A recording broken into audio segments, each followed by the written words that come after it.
Superhuman soldiers are no longer science fiction. The future of war has just changed. Microsoft has just handed over its revolutionary military project to Anduril Industries.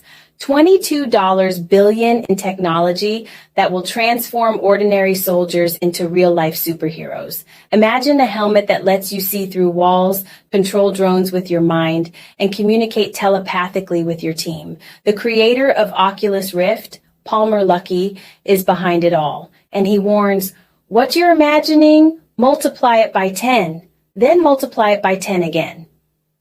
This is not just another piece of military equipment, it's a revolution that will redefine the limits of the human body and mind. And the most shocking part, this is just the beginning. The Army is already testing the next generation of this technology, combining enhanced humans with squads of robots. The war of the future has begun, and it's more impressive than any science fiction movie has ever imagined.